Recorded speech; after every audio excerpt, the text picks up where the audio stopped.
worship the Buddha.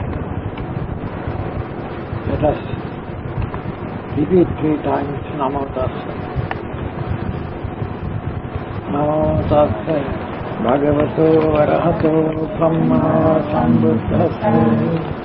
Namo Tassa Bhagavato Arahato Samma Sambuddhassa. Namo Tassa Bhagavato Arahato Samma Sambuddhassa.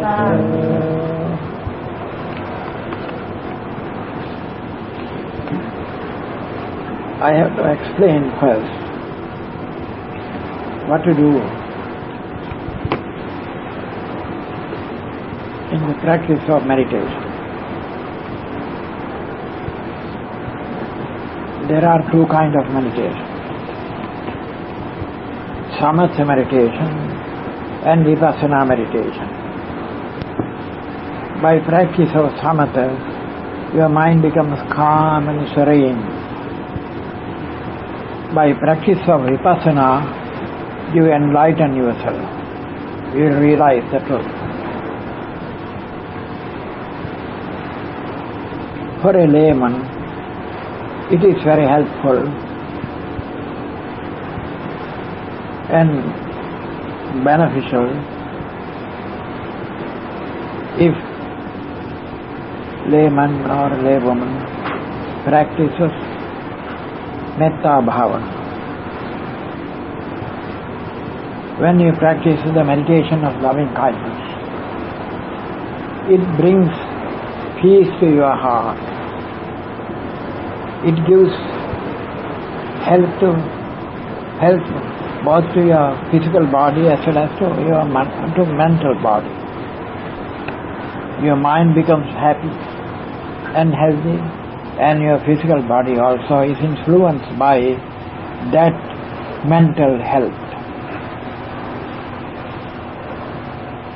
The Lord Buddha has said, if you practice the metta meditation, you will sleep, you will have a sound sleep, and you will wake up with good health, and even devas, the spirits, might love you. They will be kind to you. No trouble would come from enemies. All people will love you, will be kind to you. And if you develop it to the ultimate level, you can attain to ecstatic trance, ecstasy, rapture, as a result of which, after that, you will be born into Brahma heaven. And depending on this meditation, if you develop to a high level, after that, depending on that, if you like, you can direct it towards vipassana. So, this practice of the meditation of loving kindness is very helpful to everybody, both to bhikkhus as well as to laymen and laywomen. When you practice meditation of loving kindness, first of all, the Lord Buddha said, you have to love yourself. You can't give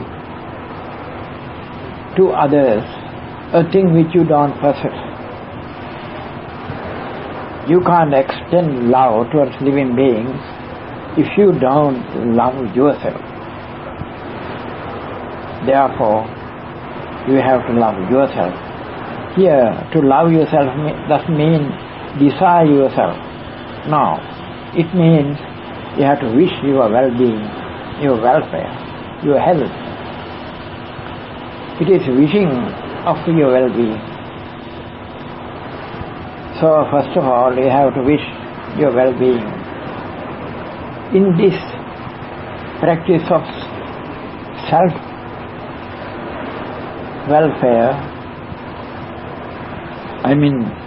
wishing of one's own well-being, there are many steps. First of all, you have to start with your head. That means you have to wish the health of your head. Then little by little you have to go down through your body till you come to your heels, wishing the well-being and welfare and health of your body. Several times you have to do it, repeat it, and after that you have to extend that well-wishing, that goodwill towards other people. Therefore, first of all, you have to wish your well-being. Now let us start. Now think, first of all, of your head and wish, my head is healthy. My head is free from all ailments, all diseases. So you may wish, closing your eyes, and you may imagine that your head is full of health. You have to imagine, you have to think, you have to wish. Now you may follow me. I'll repeat it, and according to my repetition, you may think of yourself. You need not repeat verbally. You did not tell it. You may think according to what I tell you. Now let us start. May my head be healthy. May my head be healthy. May my head be free from all ailments.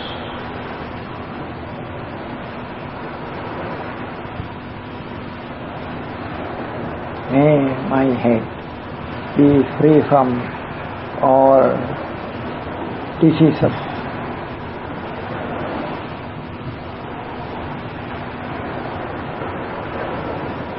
May my head be full of health.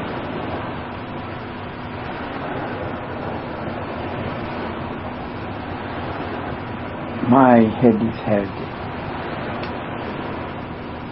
My head is healthy. My head is healthy. My head has no disease whatever. My head feels healthy.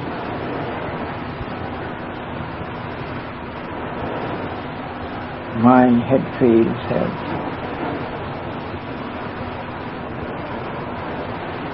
My eyes are healthy. My eyes are healthy.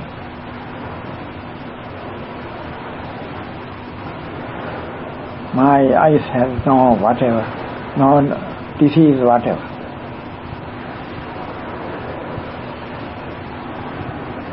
My eyes are healthy and strong.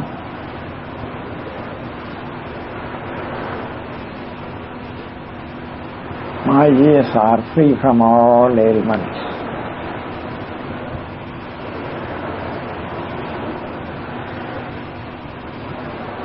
My ears are healthy.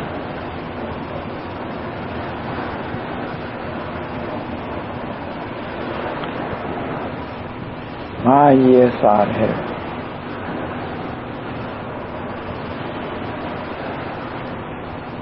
My nose is healthy.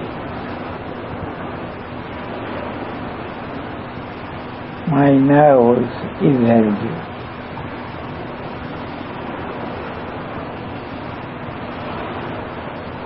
My nose is free from all ailments.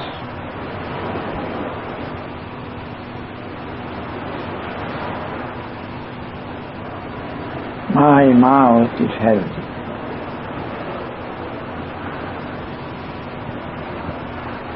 My mouth is healthy. There is no disease in my mouth.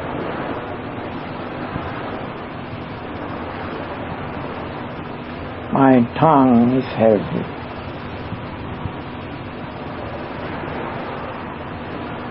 My tongue is free from all diseases.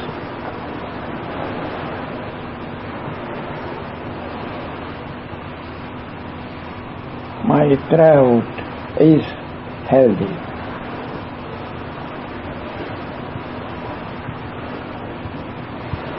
My throat does not suffer from any kind of disease.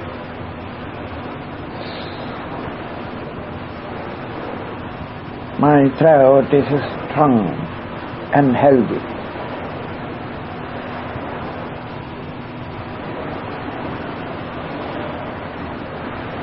All my head, outside and inside, is full of health.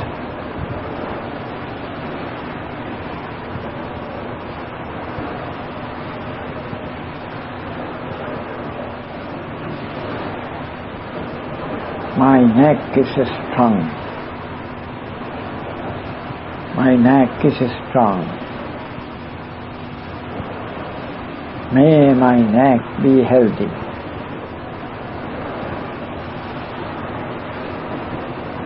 May my neck be free from all ailments.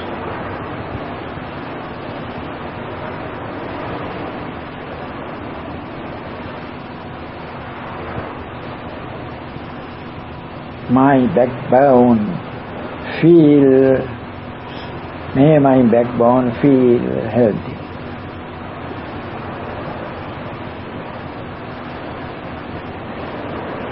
May my backbone feel healthy. Now my backbone is strong and healthy.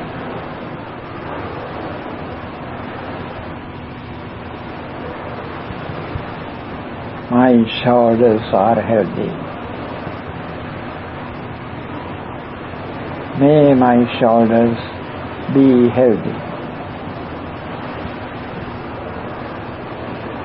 May my shoulders be healthy.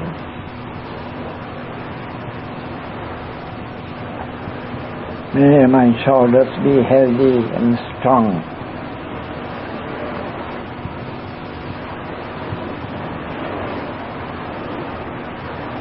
May my shoulders be free from all pains and ailments.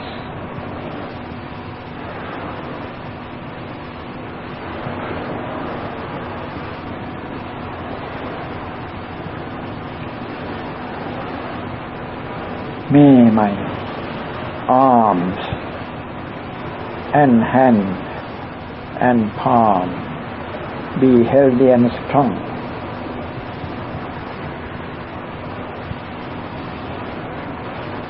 May my arms, hands and palms be healthy and strong.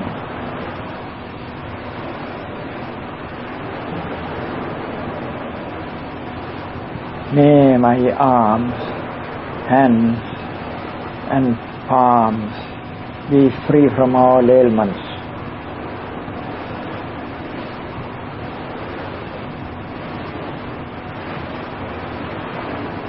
May my breast be healthy.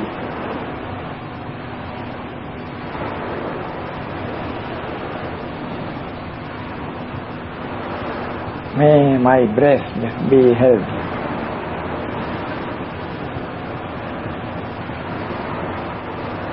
May my breast be free from all ailments.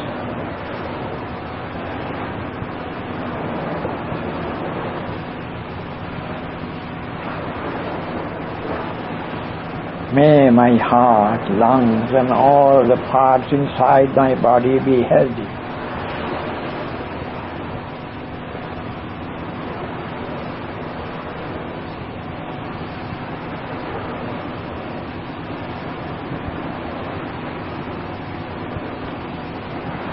May my heart, lungs and all other parts of my body be healthy and strong.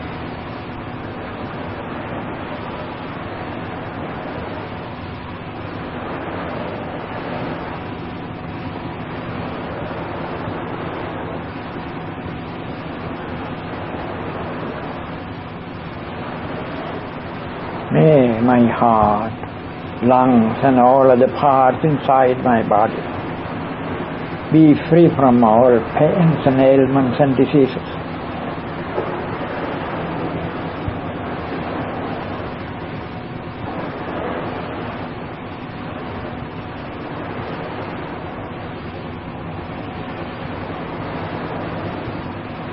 May my belly be healthy and strong and free from all diseases.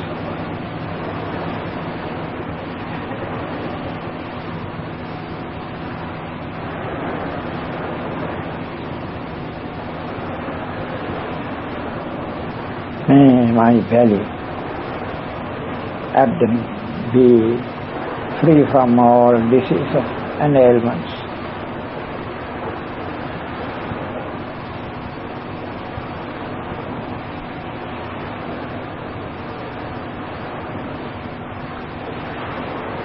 May my thighs and knees and legs be healthy and strong.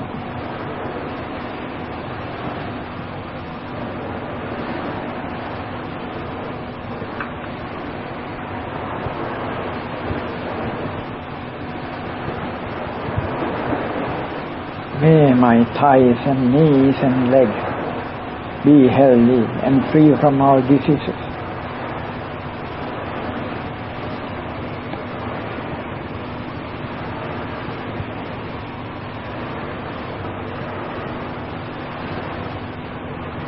May my thighs and knees and legs be free from all diseases, all pains. May they be healthy and strong.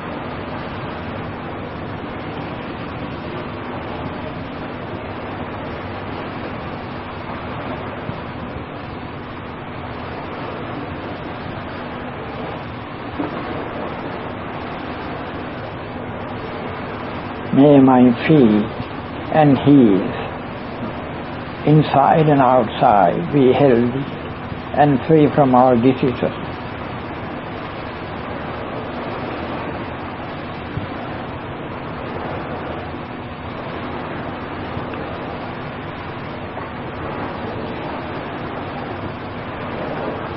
May my whole body be healthy, free from all diseases, and be strong.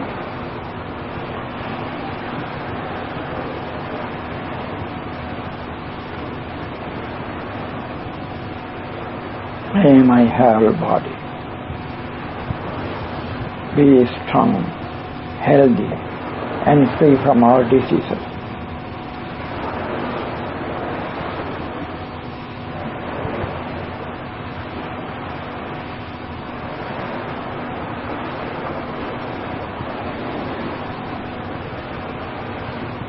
May my mind be healthy.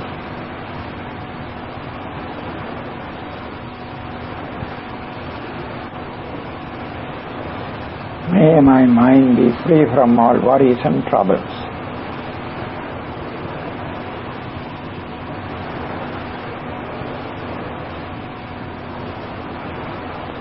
May my mind be humble, kind, and full of compassion.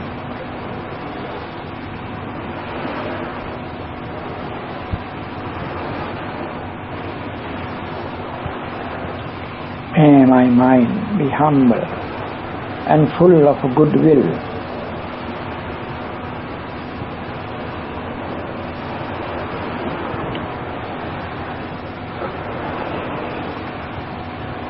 May I love all living beings alike.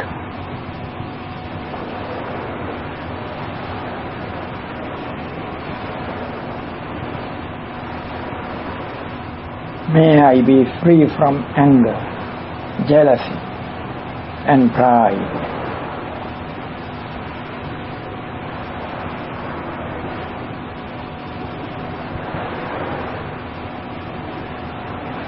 May I be free from anger, jealousy, and pride.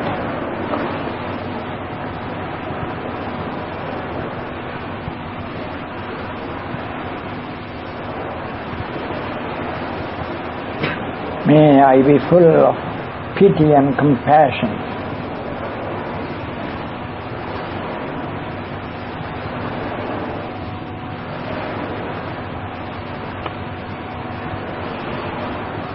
May I be full of pity and compassion.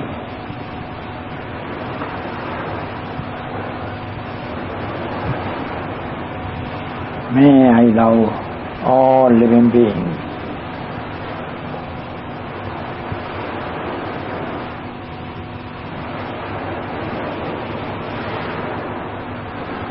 May all living beings be kind to me.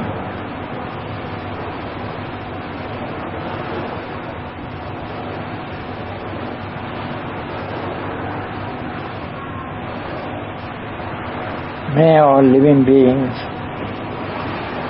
wish my well-being.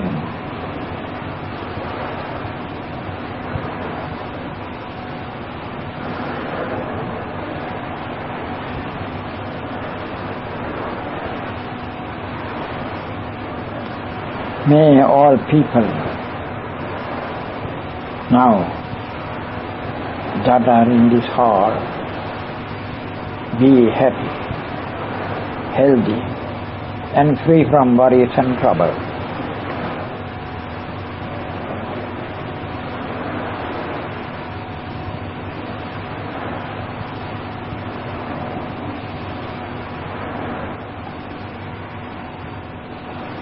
May all persons around me be healthy, happy, and free from all worries and troubles.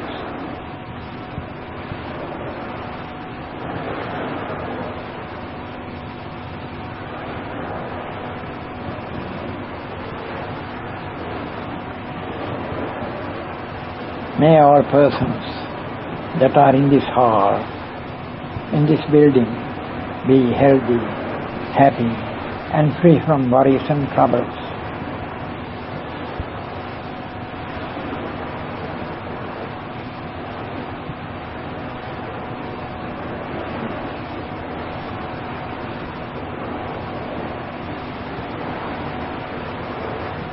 May people who live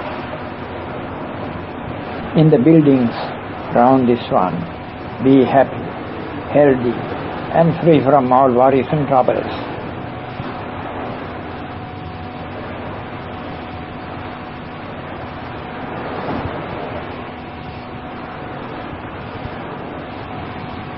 May all people that live in the buildings around this one be healthy, happy, and free from all worries and troubles.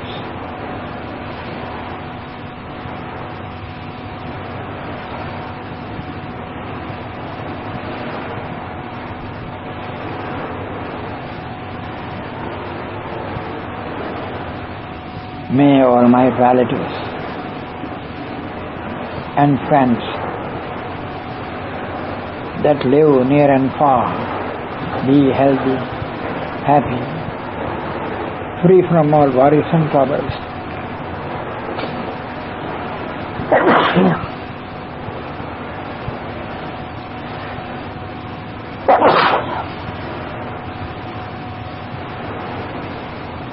May all my relatives living near and far, my relatives and friends that live in far, be happy, healthy, free from all worries and troubles.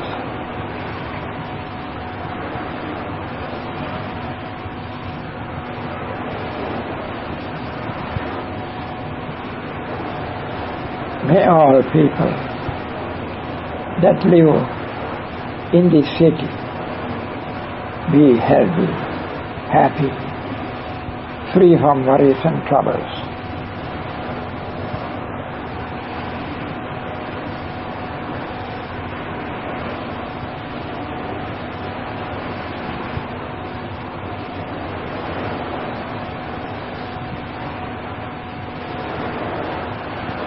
May all people that live in other country, other cities of this country be healthy, happy, free from all worries and troubles.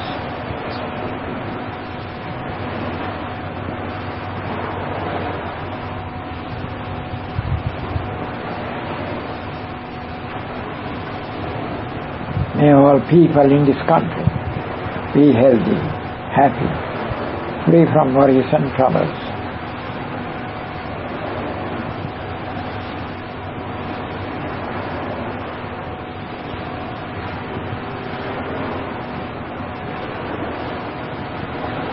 May all people in neighboring countries be healthy, happy, free from all worries and troubles.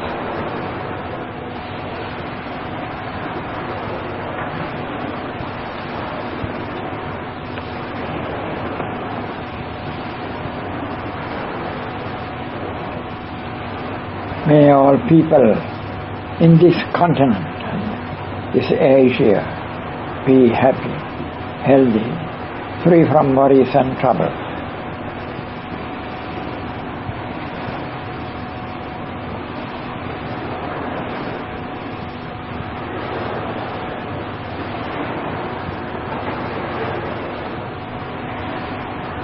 May all people in this continent, in this Asia, be happy, healthy, free from all troubles and worries.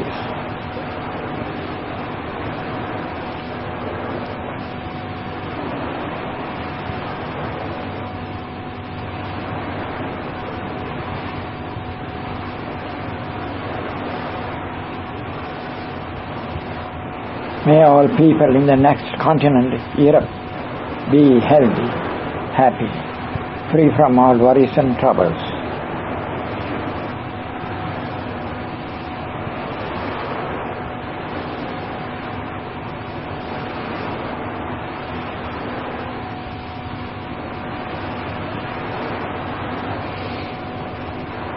May all people in Asia and Europe be healthy, happy, free from all worries and troubles.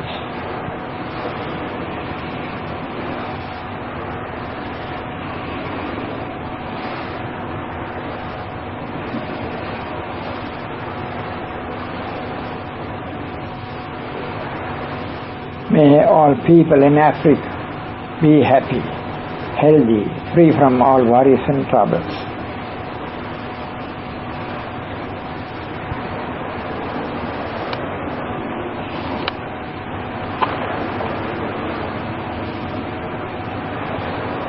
May all people in Asia, Europe, and Africa be happy, healthy, free from worries and troubles.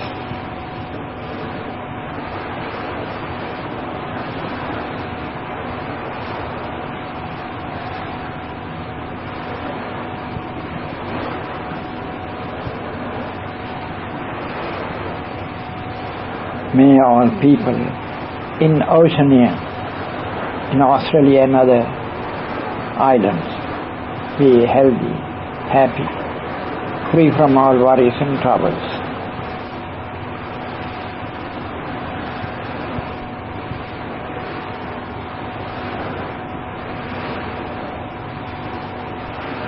May all people in Asia, Europe, Africa and Oceania be happy, healthy, free from all worries and troubles.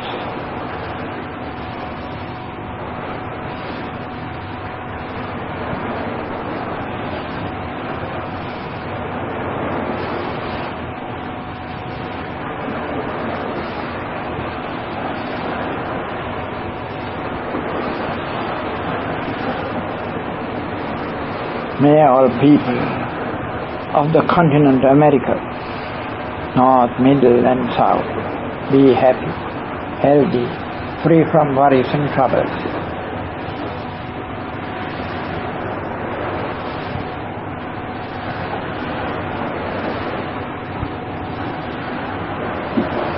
May all people in Asia, Europe, Africa, Oceania and America be happy, healthy, free from all worries and troubles.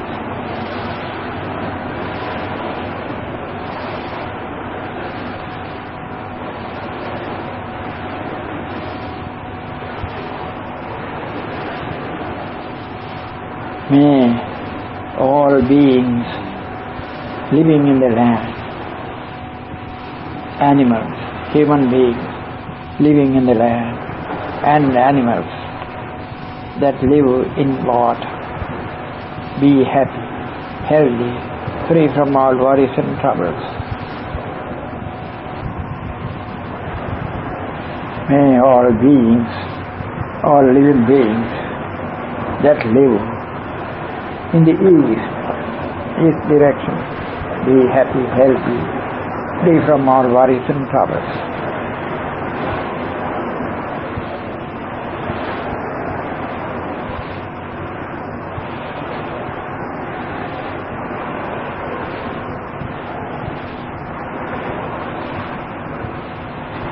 May all living beings that live in the southeast direction be happy, healthy, and free from all worries and troubles.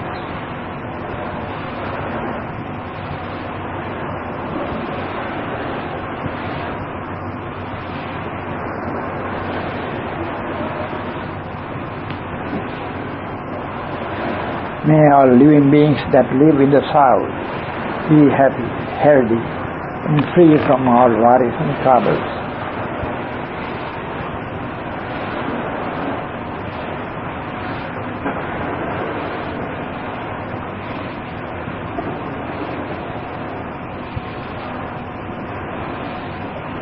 May all living beings that live in the southwest be happy, healthy, and free from all worries and troubles.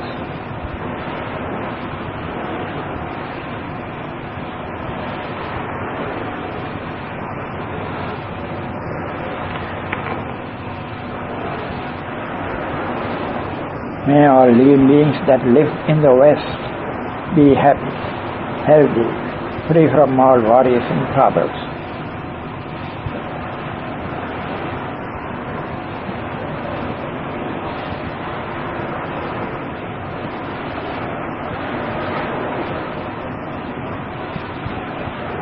May all living beings that live in the northwest be healthy, happy, free from all worries and troubles.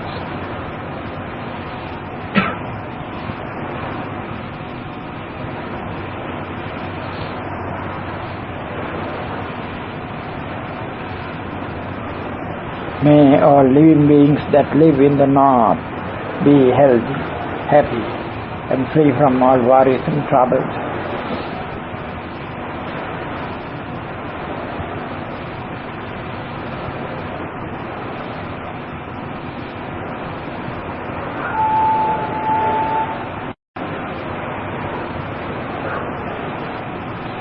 May all living beings that live in the northeast be happy, healthy, and free from worries and troubles.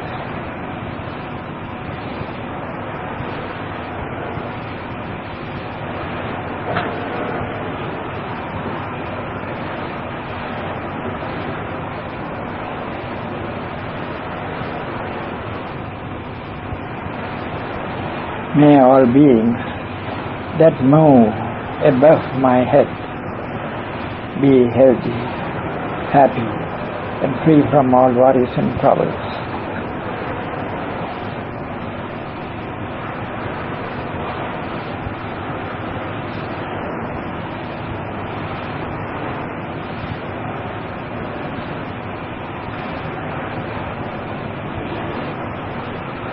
May all living beings that are below my feet be healthy, happy, and free from all worries and troubles.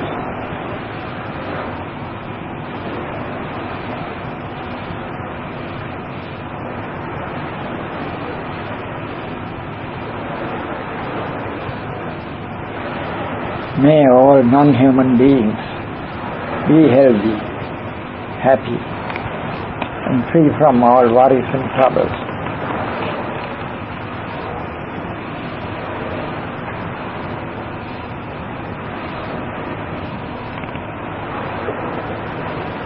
May all devas and brahmas be happy, healthy, and free from all worries and troubles.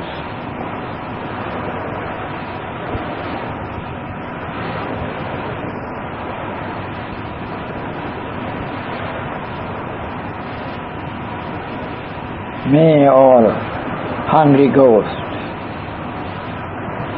unhappy spirits, and happy spirits, and beings in hell be happy, be free from all their worries and troubles.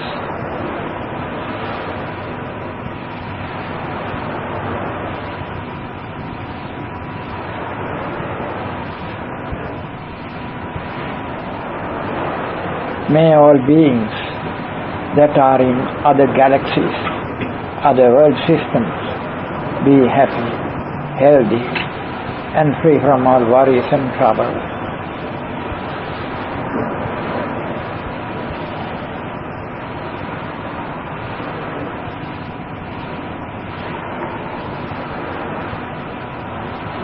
May all living beings, including me, be happy, healthy, and free from all worries and troubles.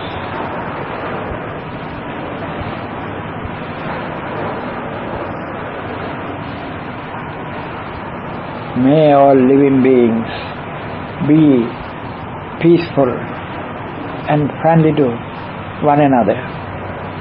May they be happy, healthy, and free from worries and troubles.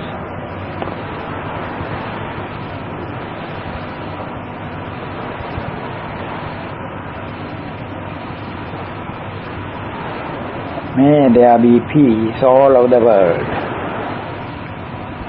May there be peace all over the world. May there be peace all over the world. May I be happy, healthy, and free from all worries and troubles.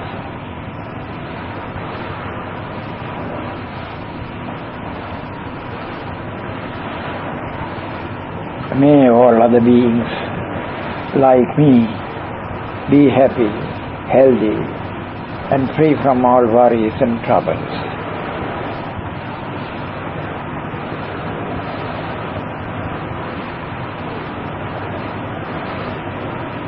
May there be peace. May there be peace. May there be peace. May peace rule over the world. May peace reign the world.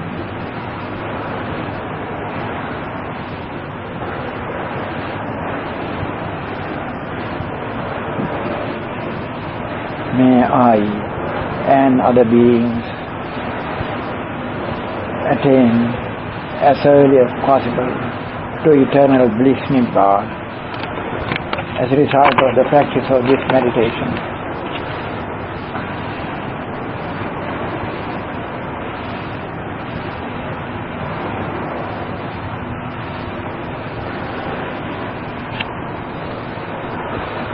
Now we have practiced meditation of loving kindness. We have acquired much merit by this practice. We may transfer this merit we have acquired to Devas and our departed relatives. First to departed relatives. Idang vo ñātinang hotu Sukhita hontu ñātayo. Idang vo ñātinang hotu Sukhita hontu ñātayo. Idang vo ñātinang hotu Sukhita hontu ñātayo. Now let us transfer our merit to Devas. Ettavata ca amhehi Sambhatang punya sampadang Sabbe devanumodantu Sabba sampatti siddhiya Ettavata ca amhehi Sambhatang punya sampadang Sabbe bhutanumodantu sabba sampatti siddhya ittavata ca amhehi sambhatang punya sampadang sabbe sattanumodantu sabba sampatti siddhya.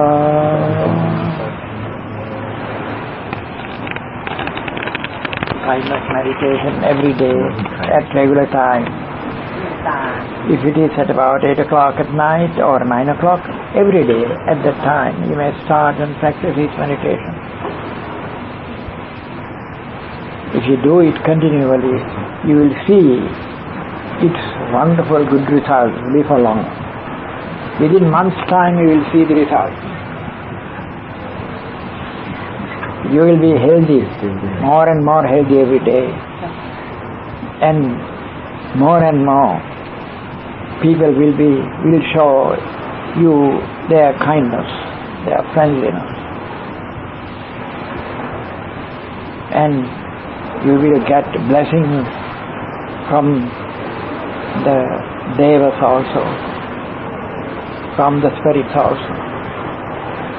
There won't be any kind of enemy to you. Your health will grow up. Your lifetime will extend.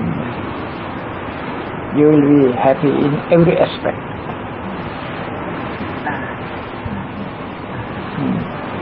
So, thank you. If you want to ask any question, please let me know. You have a question? Tell them, then I can tell them. Rest of life. My friend's question, I haven't heard the answer about reincarnation.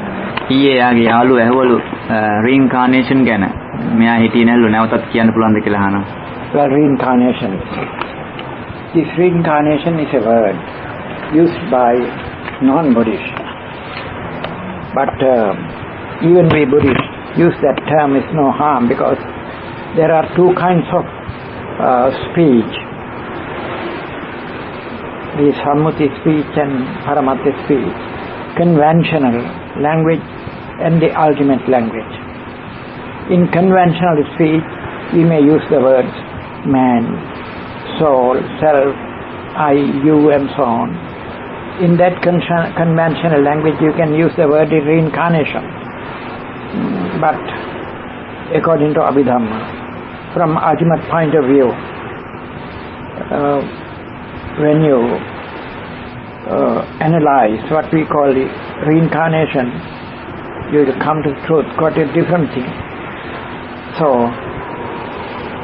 in other words, it is nothing but rebirth, or continuity of our life. Now, first of all, we must understand what is the thing which reincarnates. The word reincarnation in Latin, carnis means flesh or body. Re means again. Reincarnation means entering again and again, entering a body again and again. That is the meaning of reincarnation, according to the definition of the word. But what is that thing which enters?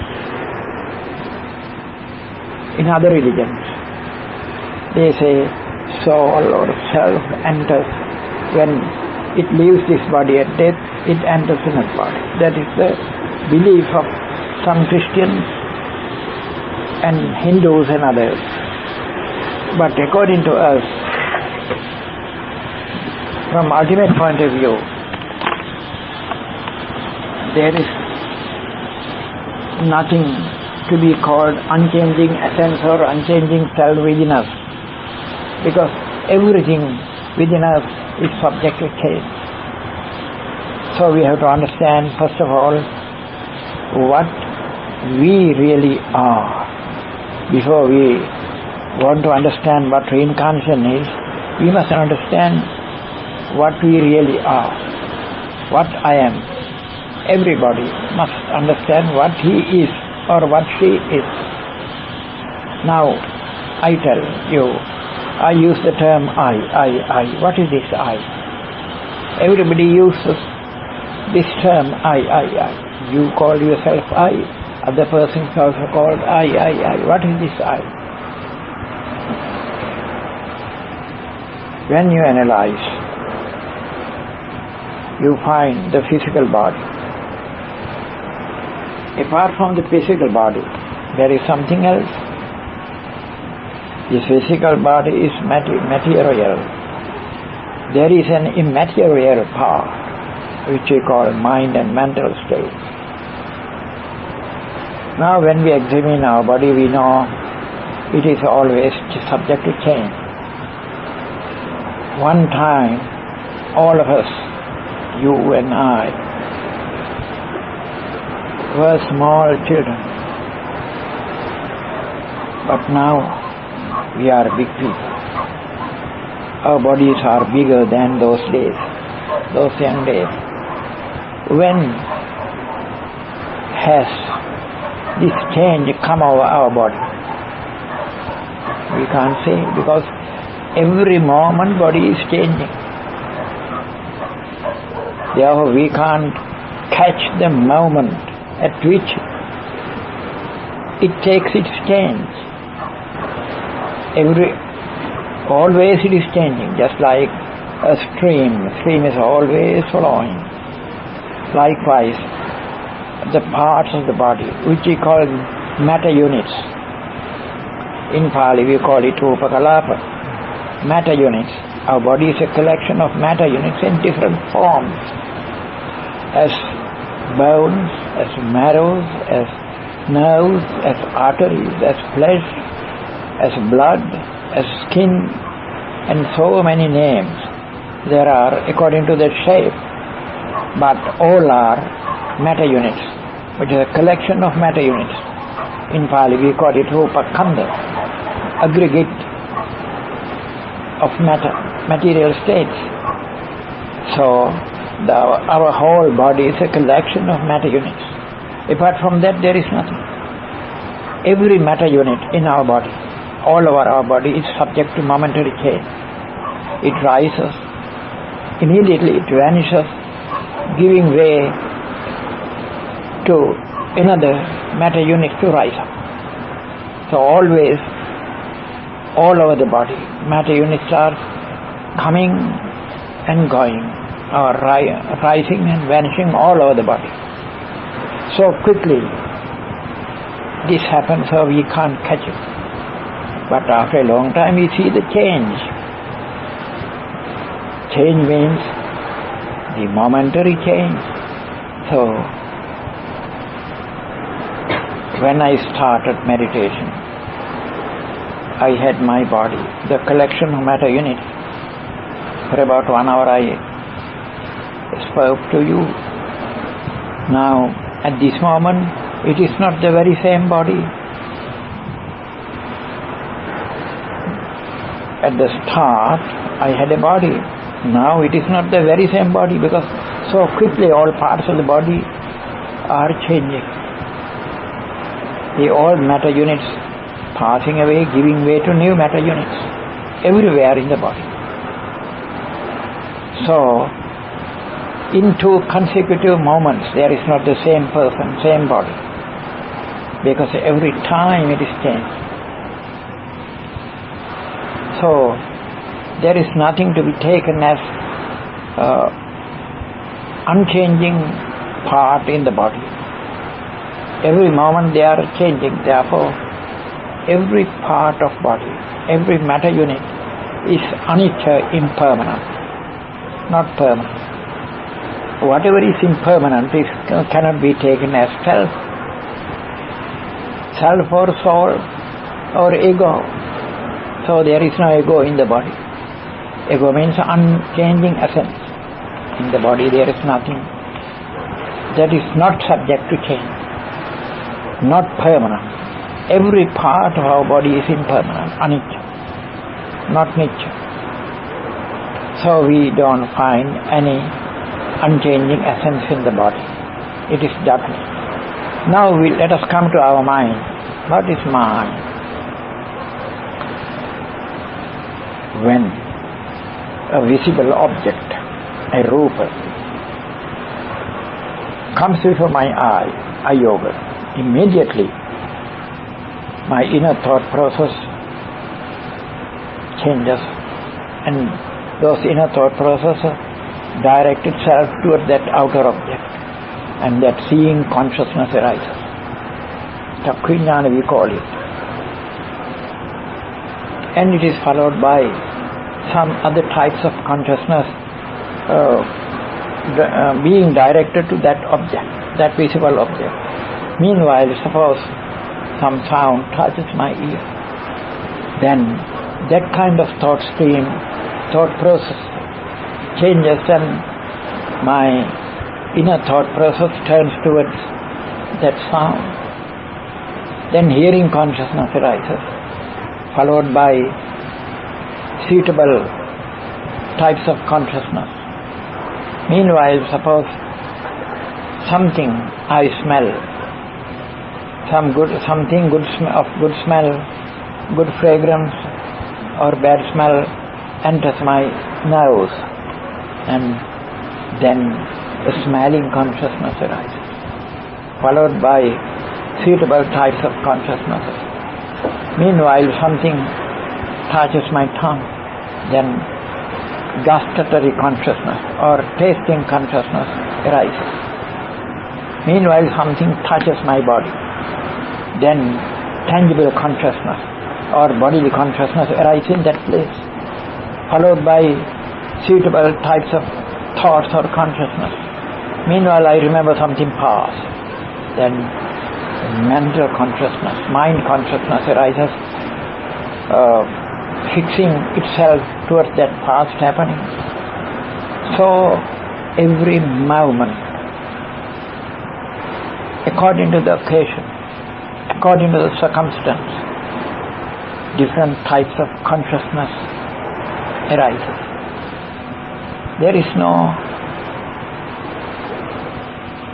nothing that is always staying without being subject to any change. Every moment, consciousness after consciousness. It is followed by another consciousness. It is followed by another consciousness. So there is a series of consciousness, a stream of consciousness or thoughts. Not a single thought is permanent.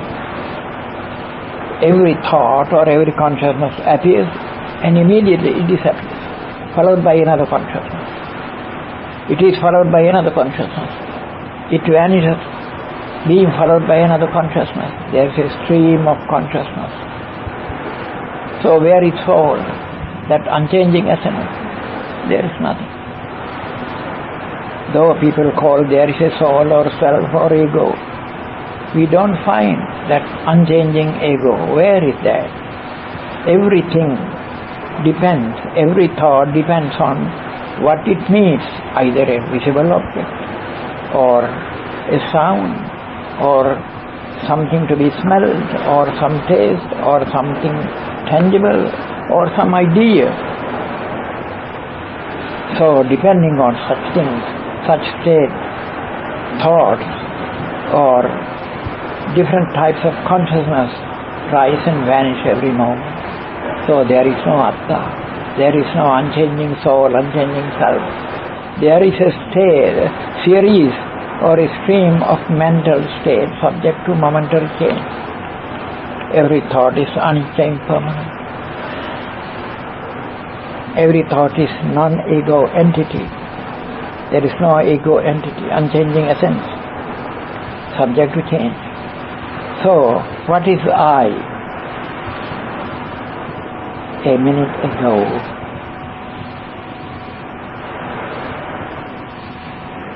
I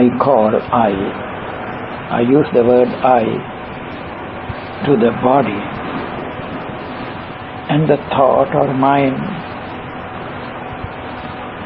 that was at that moment. But immediately, very quickly, that body became subject to change, and that mind also became subject. It was subject to change. It was succeeded by another thought. That I was gone. It is followed by another thought and another collection of matter. At that moment I thought, I. It is quickly, it passed. It is followed by another thought and collection of material states. That moment also I called, I. Immediately, at the next moment, that I is gone. So which is the real I? There is no real I. Though we call I, it is only a name. Now, for example, suppose a man is called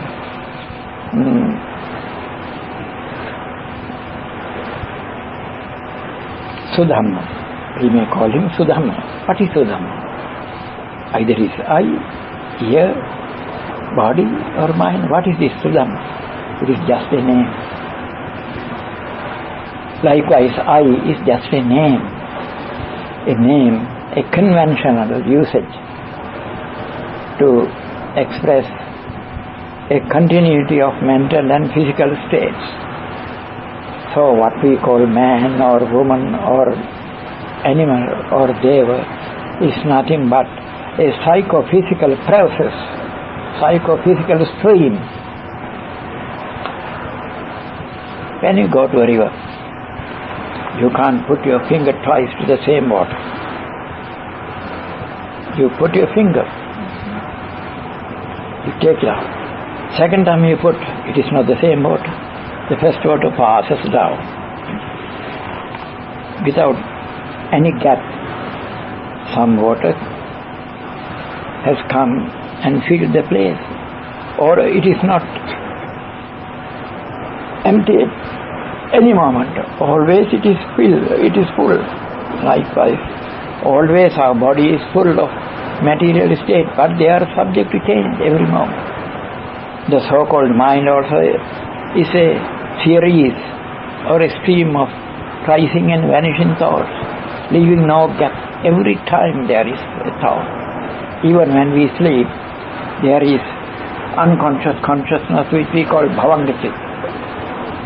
There is no time, no moment at which there is no consciousness, no thought. Always there is some consciousness, but it is subject to momentary change. So there is no soul, there is no unchanging ego, unchanging self, but there is a continuity of mental and physical states. And when this body can't remain in the same position any longer due to a disease or due to old age, it becomes lifeless. It can't continue to live any longer, which we call the death of the body. But when the body dies, thought stream, it flows from this physical body to another physical body. So rebirth means the flow of our thought stream to another physical body.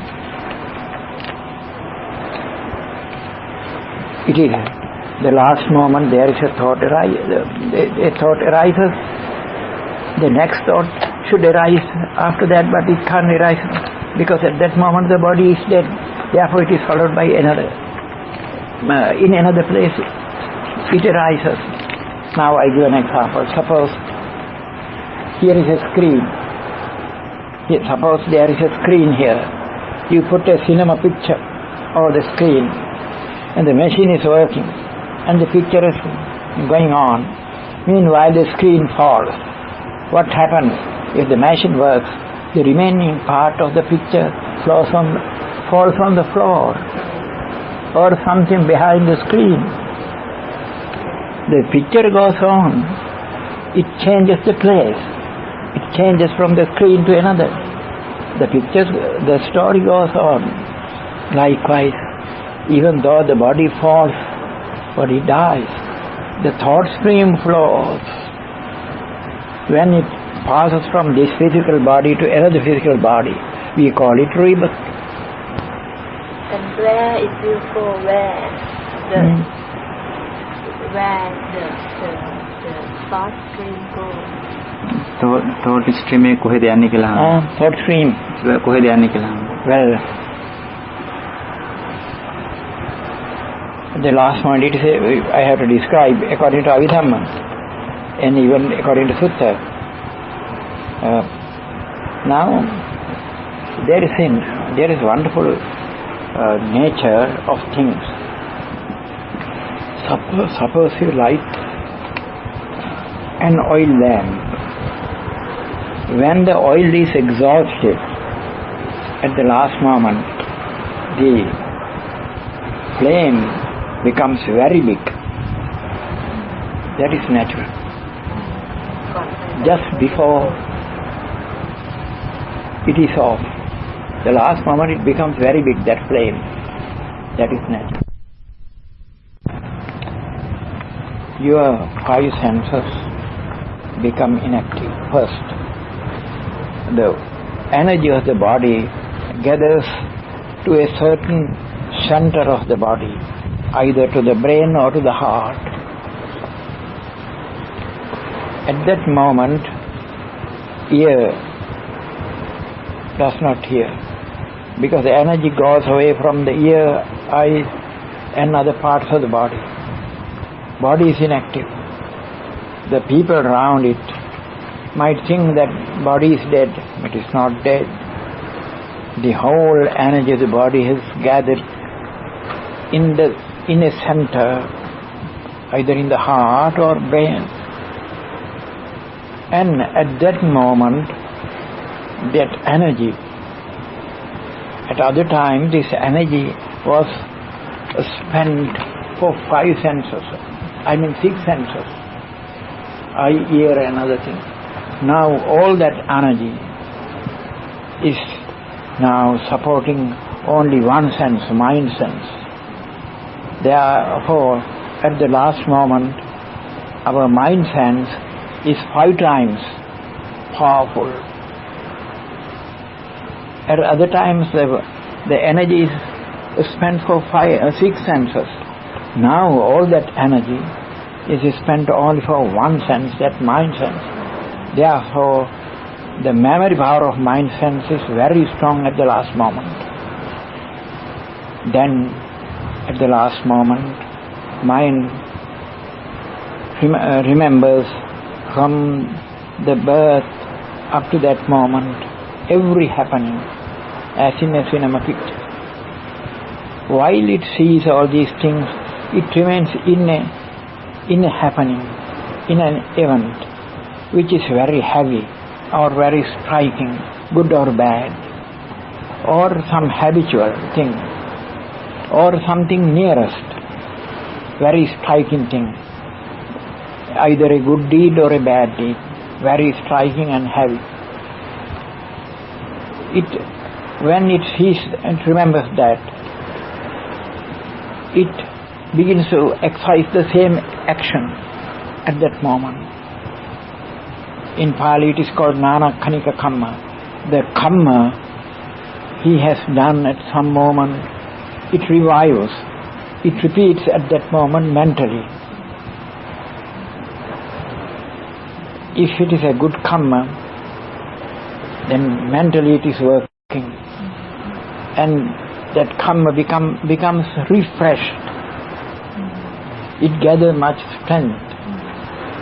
And it gets power of clairvoyance to see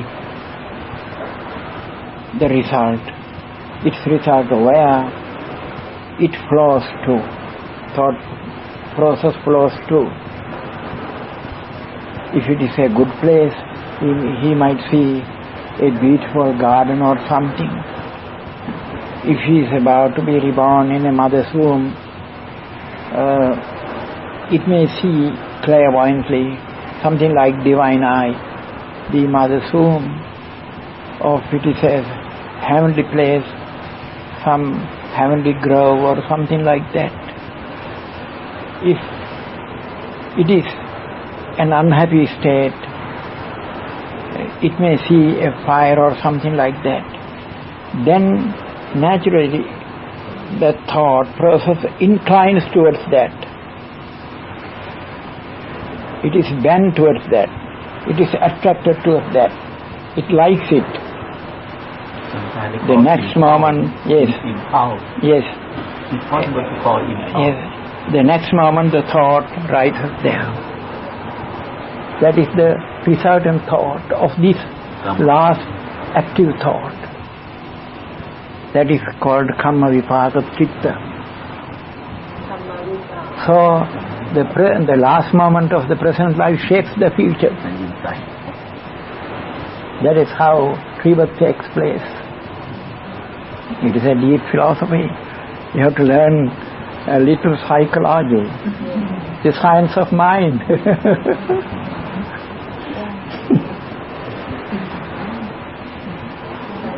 I suppose you have understood now?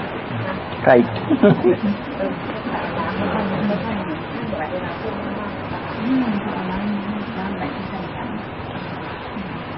Any other question? So in Zen Buddhism, they call big eye. If you have no small eye, then you can have big eye. Capital eye. Same Buddhism එකේ කියනවලු big eye කියලා. Big eye with Buddha nature. Well, it's anatta. it is something symbolical. Conventional. Symbolical words they use. Yes. If you have a good thought, according to them, it is Buddha nature. If you have unselfish and philanthropic thought, that is Buddha nature. Because Buddha nature is to help others. That is philanthropic nature. Goodwill. That is Buddha nature.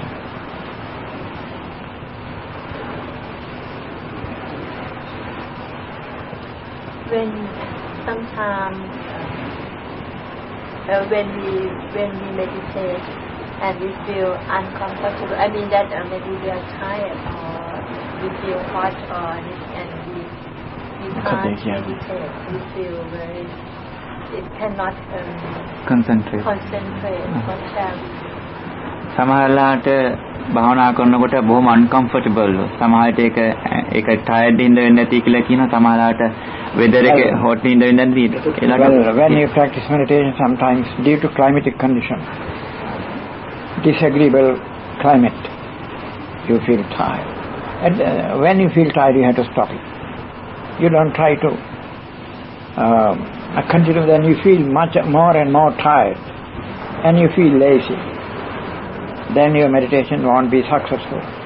Therefore, when you feel tired, give rest to your body. Always, when you start meditation, the environment must be good. You have to light some fragrant things, some good-smelling sticks you burn. There must be some fragrant flowers nearby. The environment must be very clean. Then start meditation. And all over the place you have to clean. You have to sweep the place. It must be the place must be calm and quiet. And if it is an empty room, it is so much better. In a room full of goods, this and that, your mind is dissipated. You can't concentrate easily. Suppose you can concentrate too much, you make too much, you get too much awake, you cannot sleep. You make too much concentration, you make too much smart, you cannot sleep, you get awake, how can you stop? ඒ කියන්නේ ඕලට දා concentrate කළාම නිින්ද යන්නේ නැහැලු. ඉතින් සමාධි වැඩුණා නිින්ද යන්නේ නැහැලු. ඉතින් මොකද ඒකට කරන්න කියලා. Well, if you develop concentration and can remain 5 minutes in the same concentrated state, Even though you don't sleep, it doesn't matter. 5 minutes concentration is worth one whole night's sleep.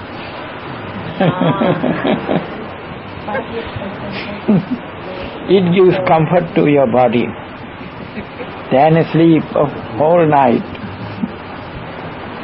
if you do it properly, well concentrated.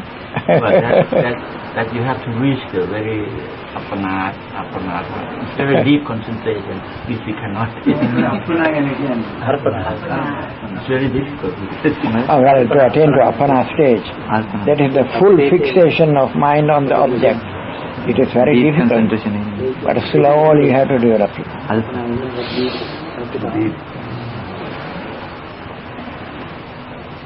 So, what is that? Is it better to do vipassana? I mean, vipassana. Some people say we don't have to do samadhi. We just do vipassana.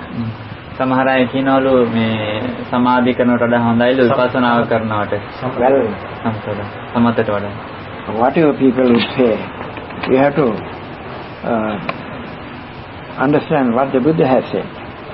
The Lord Buddha has said, if you practice kasina, it is so valuable. If you practice metta meditation, it is so great. So Buddha valued all these meditations, samadhi as well as vipassana. So Buddha said the greatness of samadhi meditation as well as vipassana meditation. At the start you may practice samadhi, metta samadhi or something like that. Then it is easy for you to direct it to vipassana meditation. It is called samatha padaka vipassana. Vipassana meditation depends on samatha, samadhi meditation.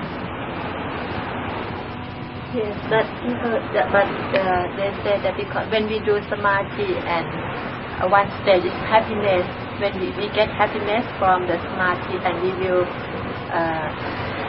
attach, so we will not go further on vipassana. සමාධිය කරනකොට එක්තරා ස්ථානයකට ආවම ඒකට attach වෙනවලු. එතනින් එහාට යන්නේ නැහැලු සමාධි මේ විපස්සනාවට. මොකද සමහර අය කියනවලු එහෙම. No. You must be intelligent enough to understand your situation of samadhi. You should not attach to anything. When you practice samadhi, your mind is concentrated. Then, depending on that concentration, you have to practice vipassana. It is easy. Now, what the Lord Buddha has done? First, he practiced samatha, and he attained to Patama jhana, second jhana, third jhana, fourth jhana. Then he developed divine eye, Dibba Chakku, and then he began to look at his past lives, Subbenivasasana Sajnana. Then he turns his practice towards vipassana, the Paticcasamuppada. It is then he at last attained to Asavakkhaya. Yes. Yeah, what the Buddha did.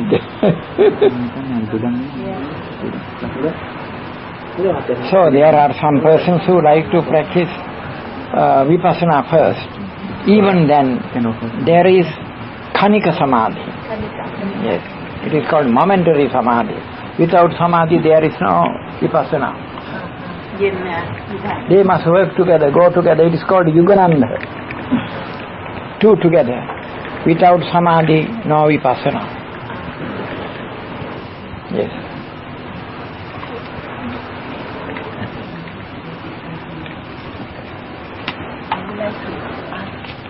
Yeah. You have to come. No. I need it. Last time I went to Puttapati temple. Puttapati. In England. Puttapati. Thai temple in Wimbledon. Yeah. I just looked at the Lord Buddha on the Marka day, just in the picture. Yeah. I just looked. So at the back of me is bright ray, It's bright ray, torch, big one like this. Did it? At the back of me. You saw it? I saw it with my own eyes in the daytime. Just come from the sun, just the window. When I looked at the Lord Buddha, you ask Pante, what is it? ප්‍රශ්නයක් තියෙනවා අපේ මේ නෝන මහත්තයාගේ.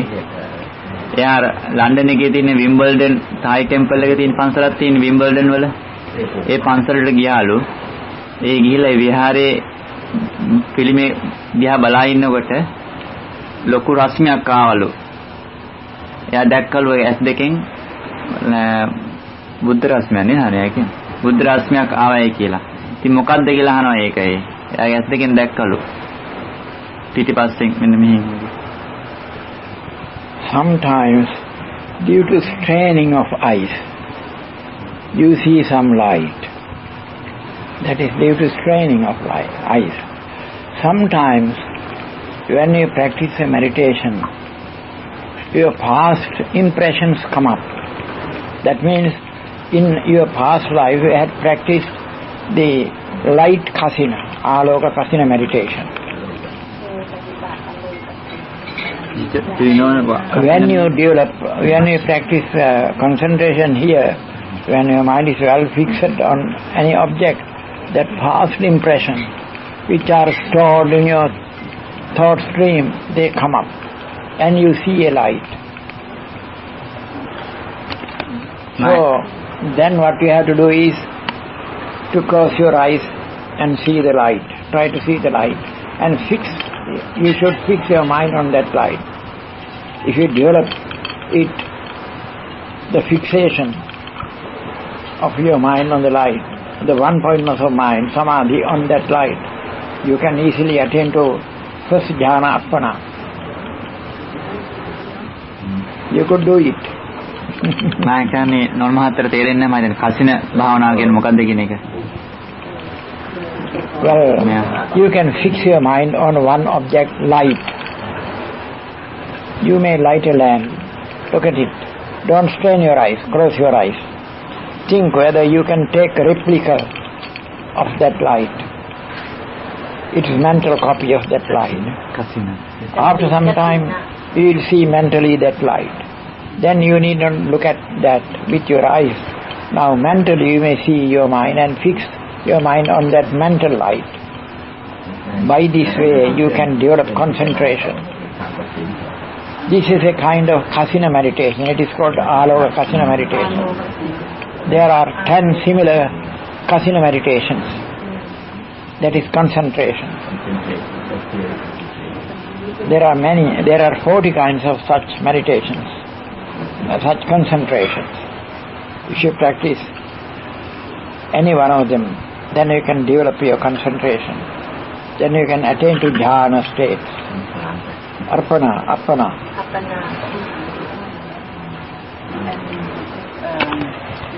Many years ago, when I was in England, when you develop such a meditation, sometimes suddenly you remember past life. Sometimes suddenly you will be able to read others' thoughts. Such powers come naturally. That's why one day read my thoughts. Yes, your question was? When I was in England, many years ago, I drive a car with my lady companion. She drive a car. I sit next to her. She said, "Look, have a look." I saw the image of the Lord Buddha, Prakuta Rupa. Buddha Rupa. Yes, when we drive London Tower Bridge, not Tower London, Bridge. Tower Bridge. Yes. I looked and I saw with my own eyes just Prakuta Rupa like this. Outside. And อันเนี้ยเขาเรียกอะไรผ้าสบายอ่ะโอ้โหเห็นเลยไอ้นี่อังสา with อังสา and the roof like this you see and the light very clear both of us and so I try to find why we can see this in England, you see. Daytime. Yeah, no, at night time. night time. At night time. And we drove a car round and find the place. It's the place of the Greek เนี่ยเป็น Big เท Ben วดา Big Ben เทวดากรีกเดวะกรีกอ่ะพระพุทธรูปกรีกเนี่ยสมัยเนปจูนน่ะตรง Tower Bridge น่ะ it's quite near but that statue is not the Lord Buddha is mythology and with the spear you see stand like this but the light under is the light so when we see from the Tower Bridge we will see just Lord Buddha when I go close it's not that They're not there. Not there. And I go again and again. I see. But after the light switch off, the light of that, so I couldn't see. What again? මෑනායකයන්ේ එයාගේ යාළු නෝන මහත්තයෙක් එක්ක එංගලන්තයේදී car එක drive කරගෙන එනකොට මෙයා ඒ නෝන එයාගේ යාළු නෝනවල කාර් එක ඩ්‍රයිව් කරන ආවේ.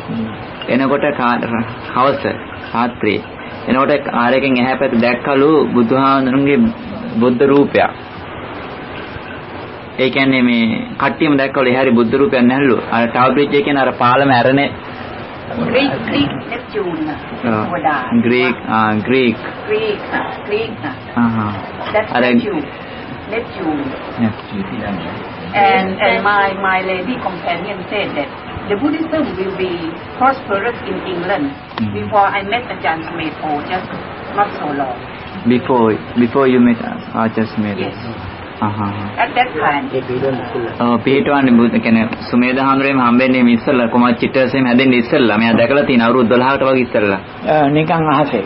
ඔව් නිකන් outside. පස්සේ ආ බලන්න ලයිට් එහෙම තියෙනවලු. අරින් ග්‍රීක් ප්‍රතිමාවක් වගේ නේද කියන්නේ? About ග්‍රීක් නිකන් ප්‍රතිමා තියෙන්නේ. ඒ වගේ බුද්ධ ස්ටැචු එකක්. ඉතින් ළඟට ගිහින් බලනකොට ඒක නැහැලු. පස්සේ යාගේ යාළුවා කවලු එංගලන්තේ කවදා හරි බුද්ධ ආගම ස්ටැබ්ලිෂ් වෙනවායි කියලා. There are so many causes for seeing such things.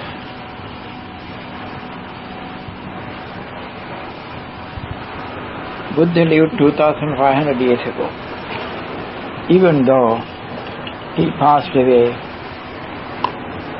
the astral form of the Buddha body, which is called akashic matter, is impressed in the air. Sometimes some people see it. Sometimes a friendly deva. Every person has his guardian spirit. Every person has.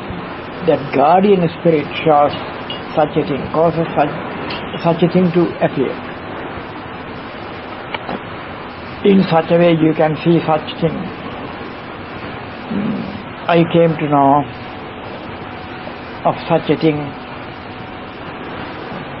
A friend of mine, a certain, that author of that what the Buddha taught, Reverend Rahula, he told me, one day he went to Kusinara, where the Buddha passed away.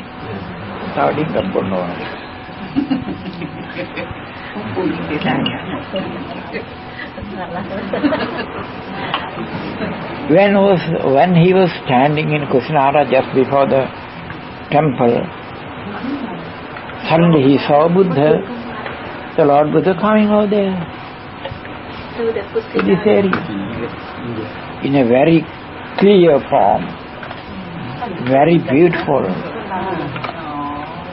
He saw that. He was looking at for a few minutes. Suddenly it disappeared. Because in the air, the astral form of Buddha is still impressed. And his sounds also are there, which is called in akashic form. Yes. If science develops Sometimes Buddha's word can be heard.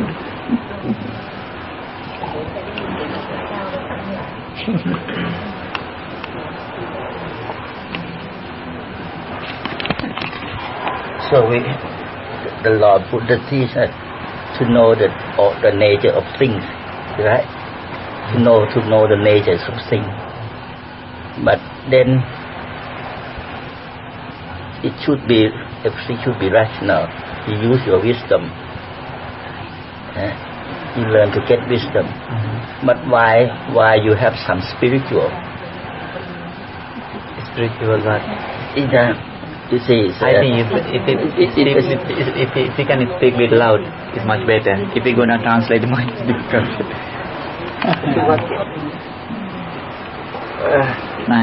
We cannot. You see, in Buddhism, do we have spiritual in Buddhism? Because Buddhism is teaching with rational, with wisdom. But how you develop, you feel you like have some spiritual. It is beyond reasons, beyond natural. That means spiritual is a term. This is just a term. Just an English term. Today, But in reason, that means rational. The English word spiritual is used to express the idea non-material. Beyond material state, that is mental state. But do we require some spiritual too? That spirit, your mental state, you can develop. If you concentrate your mental state on one point, without being scattered and fixed on one point, all the thoughts rise based, depending on that point, fixed on that point. Then those thoughts become stronger and stronger. They become free from all the bad qualities, anger and so on. They become clearer and clearer when they become fixed on one good object, one ideal object.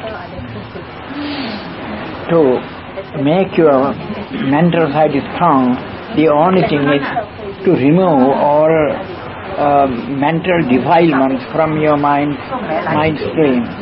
Then they become strong. But it's a good thing to develop them. Yes, it is. It is good things to It is develop. the only thing to be done. You have to develop your mind, mental state, mental side. Spiritual power. By practice of samatha meditation. And it develops if you practice vipassana also, because when you practice vipassana, no passions get an opportunity to rise in your mind.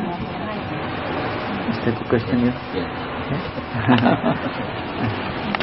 So that when the Lord Buddha practiced, at that time he is Bodhisattva, and sometimes he be born as a king, and he has to kill people.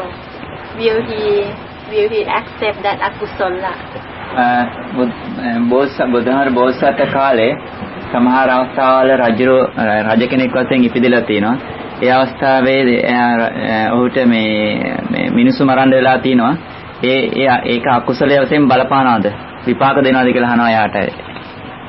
ඒ බෝසත්යන්ට ඒක නේද? According to the strength of the thought, I mean a cruel thought at the moment, according to the strength of it, it may give bad result. Yes. Now, now, suppose a man a king punishes a man. In his heart, he has some anger, some angry thought. According to the strength of angry thought, the result comes. Sometimes he may be born in a hell. Now, if you read Temiya Jataka, the Prince Temiya could remember that he had come from a hell, suffering thousands of years there, because he had become a king before that, and he had killed many people, punished many people. As a result of that, he had been born in a hell. Now that bad karma was exhausted and he became a man again. He could remember the past life. Yes. So even for Bodhisattva, the bad karma doesn't excuse. Karma is karma, whether Bodhisattva or anybody. Does it? Karma is The same for everybody, even though it's Bodhisattva or not. But there is a difference. Other people don't try to correct themselves when they understand such a thing, like Tamir. But Prince Tamir, he remembers the bad result of his evil deeds in a previous life. After that, he was careful not to do such things and to improve his good side instead of bad side. That's why Prince Tamir refused to accept kingship. So a Bodhisattva is a stream of mind-matter process which is becoming better and better, purer and purer.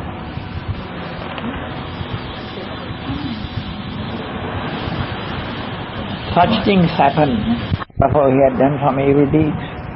It is the Bodhisattva life is just as a life of a student. A student, when he is in the kindergarten section, he may make many mistakes. In the first grade, he may do still some mistakes, some wrong things, because he is not perfectly learned everything. But from grade to grade he improves. Meanwhile, slight mistakes he may do, either in arithmetic or in his grammar. When he comes to the highest form, he doesn't do such things. The Bodhisattva life is something like that, passing so many grades. In the early stages, he may do some mistakes, just like a student of a school in his lower grade.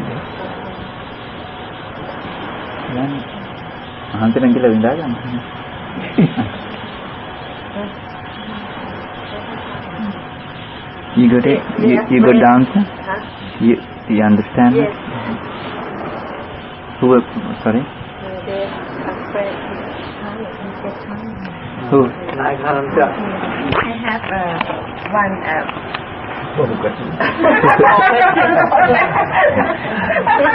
Professor?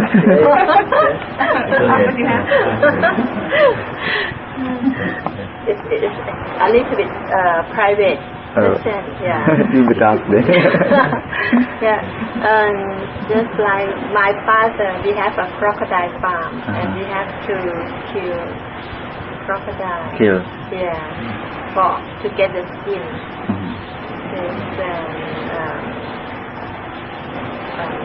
But he is a very kind man. Yes, and always do dana, give lots of donations. The temple. To temple, to country, to many For people. Yes. What can we do for him? I mean, anything that we can do. I think it's not good to do that, but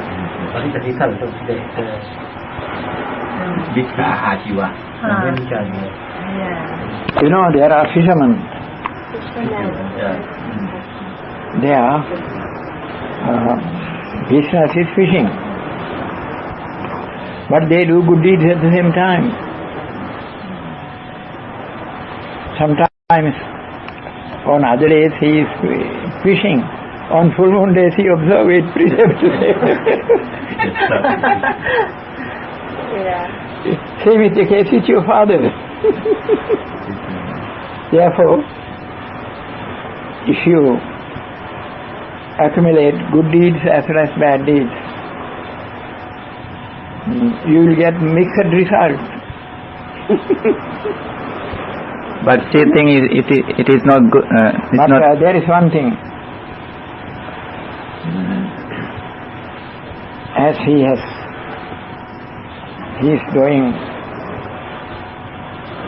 is practicing generosity, practicing charity, giving donations to temples and so on. At the last moment, if he remembers that I have done so many good deeds, with respect and devotion to the Buddha, if he remembers that, fortunately, according to that, his future life will be shaped. I tell you one story. At the time of Buddha Sikhi, there was a hunter. For about 50 years he was hunting deer and living on that. One day, while he was moving in a forest, he heard a very attractive voice. So he went towards that voice. Then he saw the Buddha Sikhi was preaching to some spirit, some devas. Devas in human form. He was looking at the Buddha and he listened to his voice. Then he had a great devotion to the Buddha.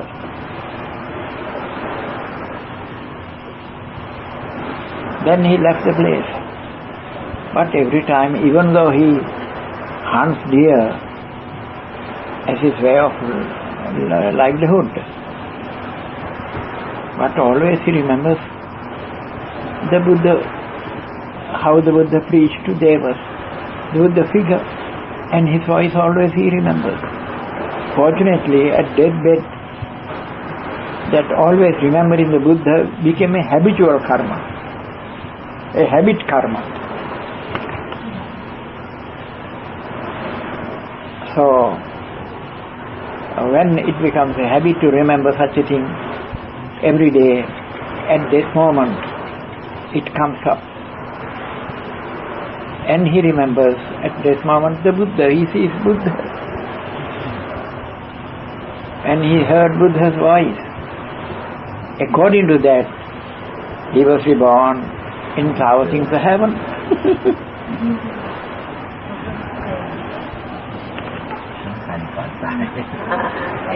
Now, that Matta Kundali, you have heard the story of Matta Kundali.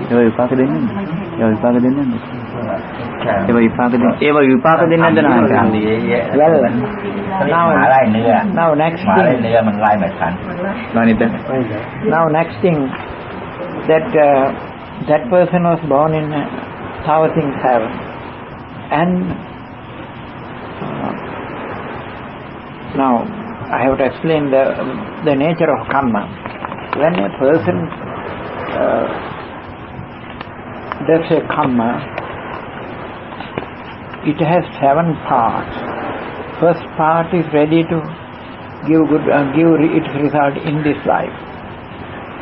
The 7th part is giving its result immediate next life.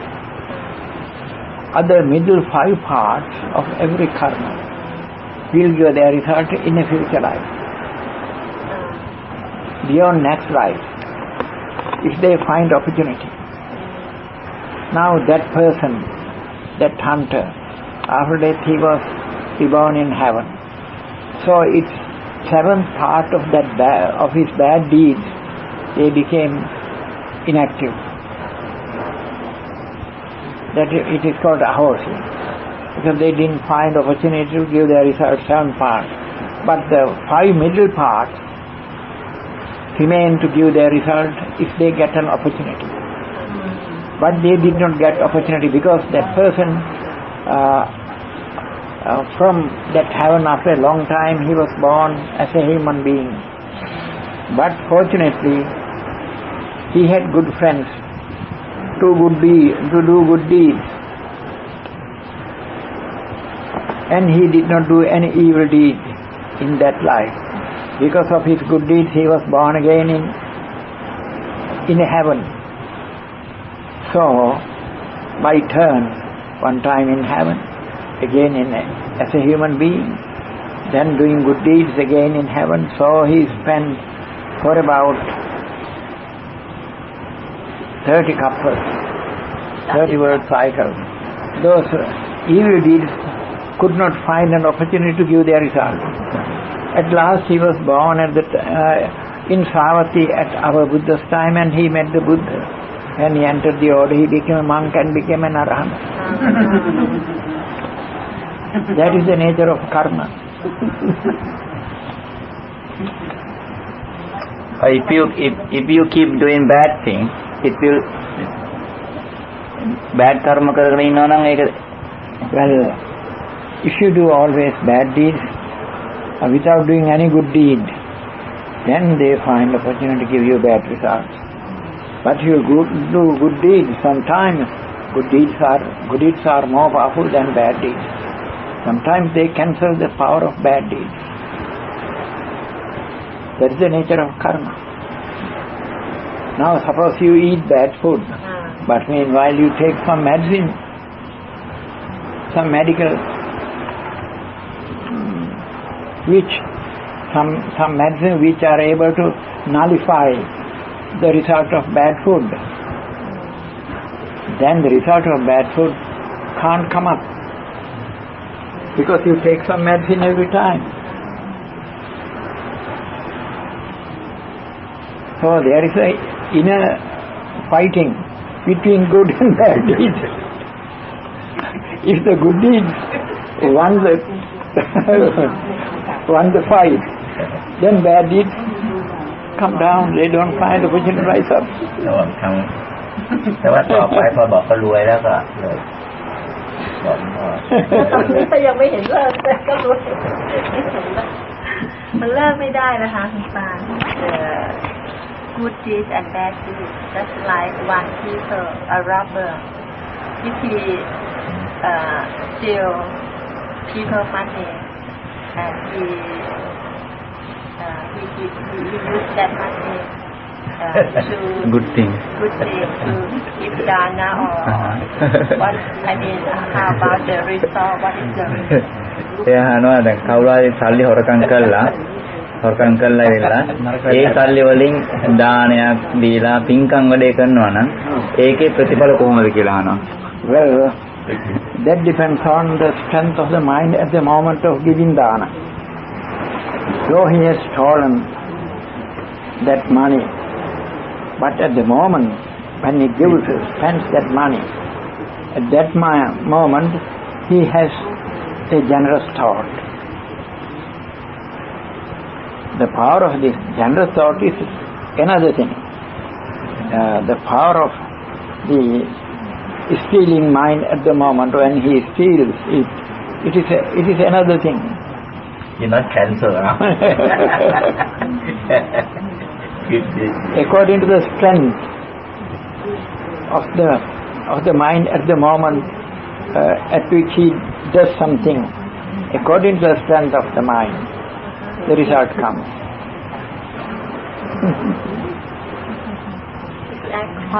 According that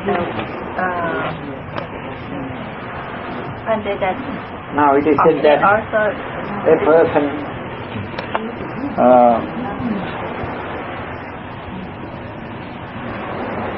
in a wrong way he earns money, and with that money he does some good deed. The power of good deed is less valuable because he has earned money in an unrighteous way. But there is some power of that good deed.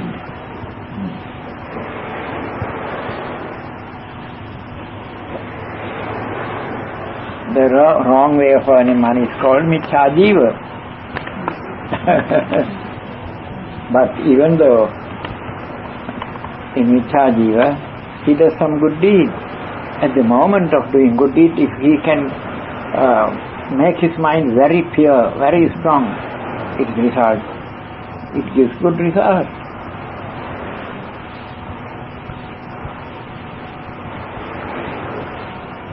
Now you have heard of the life of Angulimala. Yes. How many people did he kill? But at last he met the Buddha and listened to the Buddha and realized truth and became his disciple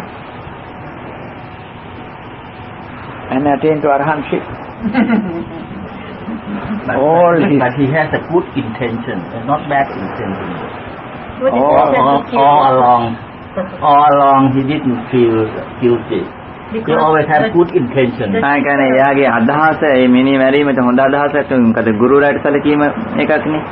Good intention කියලා කියනවා. Not good intention, but it started with good intention.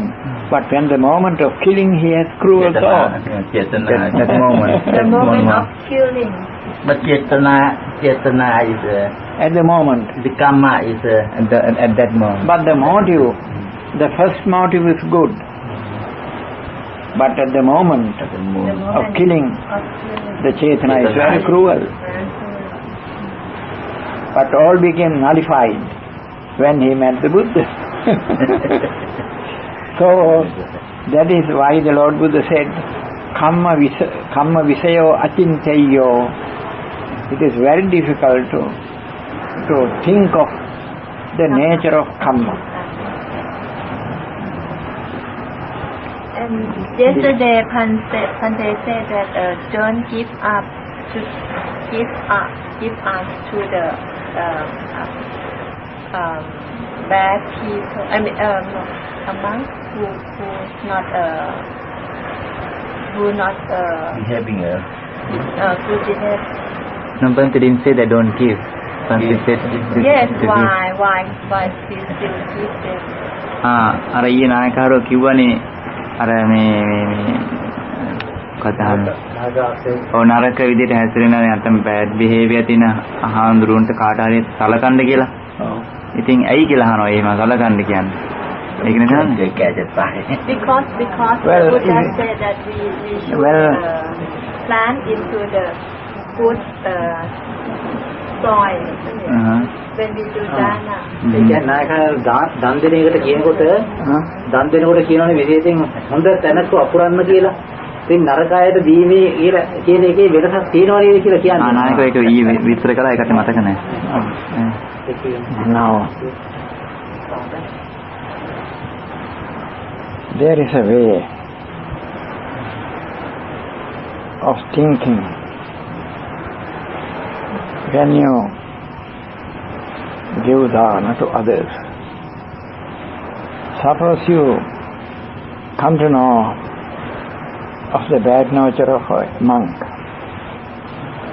you should not get angry. But what you have to do is to try to correct him. To correct him. To get angry is not the way of correcting a bad man. You must try to find out a way to correct him. And you should not speak directly to him, then he will be ashamed and he will be worse than before. Therefore, in an indirect way, we have to tell him with a view to correct him. Meanwhile, out of pity, you have to treat him if you like. Now, when you suppose a thief comes to you feeling hungry and for the purpose of getting some food, you have to give him some food. You know he is a thief, but he is suffering at the moment from hunger. So you have to pity him and give him some food. It is your duty. Now, I told you yesterday, a dog is not a virtuous fellow. but you give food to dogs. เลี้ยงสุนัขเลยนะ AK อะไร But if you want to get high good result, the field must be good. The field must be good. That means if you can find virtuous persons, then you have to keep them. Then the high result you get. Even the receiver is not good, but even that, if your mind is purified, you get good result. You get good result to some extent. because we do with metta Yes, out of kindness, Same human being. out of pity. Big guy. It is your mind. เมตตาสาวเมตตา loving kindness. When you spread loving kindness, you don't leave bad people. Yeah. You include You include even within bad. your loving bad kindness people. even bad people. It's universal. Universal No difference. love is like that. There's no difference with everybody. It doesn't divide people into good and bad Yeah. persons. Yes. And I have a question that should we do metta meditation towards the people we don't like?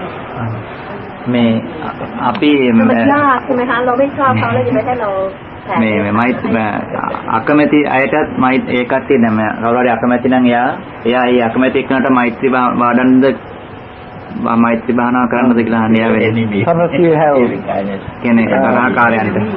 there is a person who is angry with you. Sometimes you feel it is difficult to extend your loving kindness to him. Yeah. Well, then you have to think in this way. Now he is angry with you because perhaps he might have done some wrong to you. Yes. For example, he has beaten you. Then beaten. Like he. you must try to understand who has beaten you, the enemy. You have to kill enemy. You have to find the real enemy. Is his hand the enemy? No. Because he thought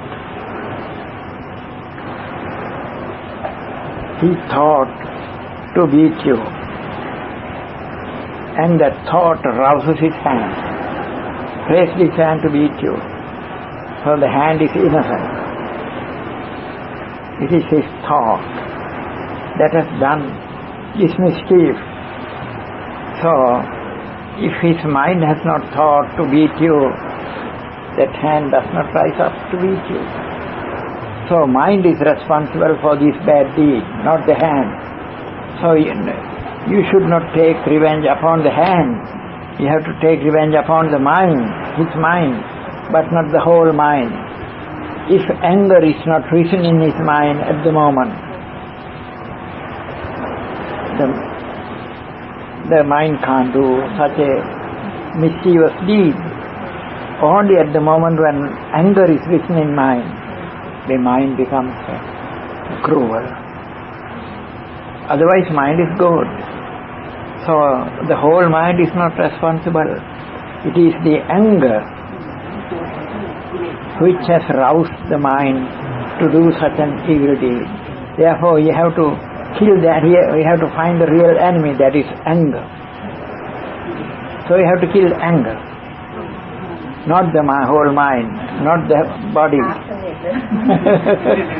So how should you kill your enemy, his anger? If you go on doing some harm to him, his anger grows. You nourish your enemy. But if you show kindness to that person, over and over again, his anger disappears. He becomes mild and soft-hearted. When he sees you are not getting angry with him, and he feels, he repents, and he becomes good, his anger disappears. When you show your kindness to him. So showing kindness to him is the way to kill your enemy. That is anger. That is why what the Buddha said, Akkodhena jinoye kodhang. Conquer anger by non-anger. So in this way you have to think, and then you can practice your loving kindness to that man. Or your past life. That man, you beat him before. that whole man is not your enemy. It is his anger. That anger, even that anger rises in your mind, you will also become bad. So anger is the bad nature. Yeah. So you should not get angry with the whole man. You have to pity him, because that anger rising in his mind, that anger has spoiled him. So you have to pity that man instead of getting angry with him.